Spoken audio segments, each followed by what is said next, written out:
Hello everyone, Ganesha Chaturthi ಹಬ್ಬದ ಶುಭಾಶಯಗಳು ಎಲ್ಲರಿಗೂ. ಇದು ಗಣೇಶ ಹಬ್ಬದ ವೈಬ್ಸ್.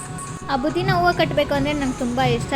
ಅದಕ್ಕೆ ಸ್ವಲ್ಪ ಹೂವು ತಗೊಂಡು ಸ್ವಲ್ಪ ಕಟ್ಟಿದೆ. ಫ್ಲವರ್ಸ್ ತಗೊಂಬನ್ನಿ ಅಂತ. ಮದುವೆಗಿಂತ ಮುಂಚೆ ಯಾವ ಹಬ್ಬಕ್ಕೂ ನಾನು ಪೂಜೆ ಮಾಡಿರೋಳೇ ಅಲ್ಲ, ಬಟ್ ಎಲ್ಲ ಕಲ್ತಿದ್ದೆ. ಆದರೆ ಅತ್ತೆ ಮನೆಯಲ್ಲಿ ಹೆಸರು ಕಳಿಸ್ಬೇಕಲ್ವಾ, ಅದಕ್ಕೆ ನಾವು ವರಮಹಾಲಕ್ಷ್ಮಿ ಹಬ್ಬ ಮಾಡಿದ್ವಿ, ಬಟ್ ವಿಡಿಯೋ ಏನೂ ತಗೊಂಡಿಲ್ಲ. ಸೊ ಗಣೇಶ ಹಬ್ಬಕ್ಕಾದರೂ ಮಾಡಿ.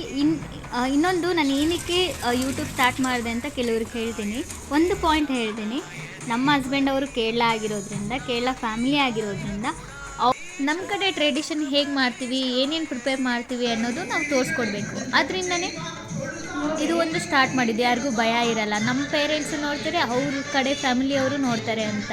ಇದು ನಮ್ಮ ಕಡೆ ಹಬ್ಬ ಜಾಸ್ತಿ ಜೋರು ಇರೋದ್ರಿಂದ ನಮ್ಮ ಅತ್ತೆಯವ್ರಿಗೆ ಗಣೇಶ ಹಬ್ಬ ಇಷ್ಟು ಚೆನ್ನಾಗಿ ಸೆಲೆಬ್ರೇಟ್ ಮಾಡ್ತೀವಿ ಅಂತ ಅವ್ರಿಗೆ ಗೊತ್ತಿಲ್ಲ.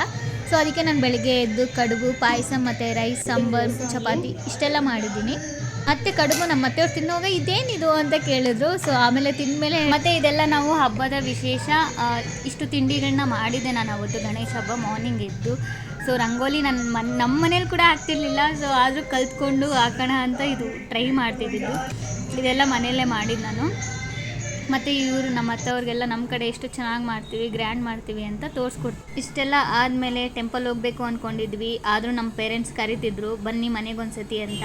ಮನೆ ಹೋಗಿ ಮತ್ತೆ ರಿಟರ್ನ್ ಬಂದ್ವಿ. ಅವತ್ತಿನ ದಿನವೇ ಬಂದು ಮತ್ತೆ ಟೆಂಪಲ್ ಹೋಗೋಣ ಅಂತ ಇಲ್ಲೇ ಟೆಂಪಲ್ ಹೋಗಿ ನಾನು ನಮ್ಮ ಹಸ್ಬೆಂಡು ಮತ್ತು ಬೇಗ ಇಲ್ಲಿ ಪೂಜೆ ಎಲ್ಲ ಮುಗಿಸ್ಕೊಂಡು ನಾವು ಗಣೇಶನಿಗೆ ಪೂಜೆ ಕೊಡಬೇಕು ಅಂದ್ಬಿಟ್ಟು ಇಲ್ಲಿ ಸ್ಟಾರ್ಟ್ ಆದ್ವಿ 8 ಗಂಟೆಗೆ. ಬಟ್ ಅಲ್ಲಿ ಆಲ್ರೆಡಿ ಪೂಜೆ ಎಲ್ಲ ಕಂಪ್ಲೀಟ್ ಆಗಿತ್ತು.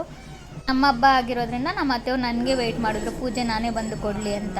ನಾನು ಯಾವಾಗೂ ದೇವ್ರಿಗೆ ಹೇಳೋದು ಒಂದೇ, ದೇವರೇ ನೀವು ಚೆನ್ನಾಗಿರಿ, ಆಮೇಲೆ ನಮ್ಮನ್ನು ಚೆನ್ನಾಗಿರಿ ಅಂತ. ಅಂದರೆ ಎಲ್ಲ ನಮ್ಮ ಕೈಯಲ್ಲಿರುತ್ತೆ ಅಂತ ನನ್ನ ಅನಿಸಿಕೆ. It's just memory. ಫಸ್ಟ್ ಮಾಡಿರೋ ಕಡೆ ಚೆನ್ನಾಗಿ ಬಂದಿಲ್ಲ ಅಂತ. ಟೆಂಪಲ್ ಹೋದರೆ ಎಷ್ಟು ನೆಮ್ಮದಿ, ಮನಸ್ಸಿಗೆ ಶಾಂತಿ ಸಿಗುತ್ತೆ ನೋಡಿ. ನೀವು ಅಷ್ಟೇ ತಪ್ಪದೇ ಹೋಗಿ. ಈ ಫೋಟೋಸ್ಗೆಲ್ಲ ಅಲೋಯಿತು, ಅದಕ್ಕೆ ನಾನು ಇಲ್ಲಿ ಒಂದು ಹೇಳಕ್ಕೆ ಇಷ್ಟಪಡ್ತೀನಿ. ಏನು ಗೊತ್ತಾ, ದೇವ್ರು ನಮಗೆ ಆಸ್ತಿ, ಅಂತಸ್ತು, ದುಡ್ಡು ಎಲ್ಲ ಕೊಟ್ಟಿರ್ಬೋದು. ಆದರೆ ಒಂದು ನಮ್ಮ ಹೆಲ್ತ್ ಅನ್ನೋದು, ನಮ್ಮ ಆರೋಗ್ಯ ನಾವೇ ನೋಡ್ಕೊಬೇಕು. ಅದೆಷ್ಟು ಇಂಪಾರ್ಟೆಂಟ್ ಅಂತ ನಂಗೆ ಆವತ್ತಿನ ದಿನ ತುಂಬ ಅರಿವಾಯಿತು. ಯಾಕೆ ಅಂತಂದರೆ, ಕೆಲವರು ಚೆನ್ನಾಗಿರೋರು ಒಂದೇ ಸತಿ ಬೆಡ್ ರೆಸ್ಟಲ್ಲಿರ್ತಾರೆ, ಅದನ್ನಂತೂ ನೋಡೋಕ್ಕೆ ಆಗಲ್ಲ. ಆಮೇಲೆ ಟೆಂಪಲಲ್ಲಿ ನಮಗೆ ಲಡ್ಡು ಕೊಟ್ಟರು. ಮತ್ತು ಟೆಂಪಲ್ ನೋಡಿ, ವ್ಯೂ ಸೂಪರಾಗಿದೆ. ನೈಟ್ 8 o'clock ಆದ್ರೂ ಇನ್ನೂ ಎಷ್ಟು ಜನ ಇದ್ದರು ಅಂತ.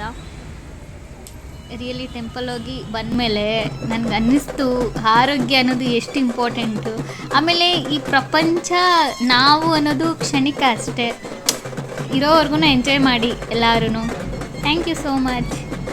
ನಾವಿರೋ ಸ್ಟ್ರೀಟಲ್ಲಿ ಗಣೇಶ ಹಬ್ಬ ಇದು. ನಾವು ಹಂಗೆ ಬಂದು ಪೂಜೆ ಕೊಡೋಣ ಅಂತ ಅಂದ್ಕೊಂಡ್ವಿ, ಬಟ್ ಪೂಜೆ ಕಂಪ್ಲೀಟ್ ಸ್ಟಾಪ್ ಆಗಿತ್ತು. ಈ ವಿಡಿಯೋ ಇಷ್ಟ ಆದರೆ ಸಬ್ಸ್ಕ್ರೈಬ್ ಮಾಡಿ, ಲೈಕ್ ಮಾಡಿ, ಶೇರ್ ಮಾಡಿ.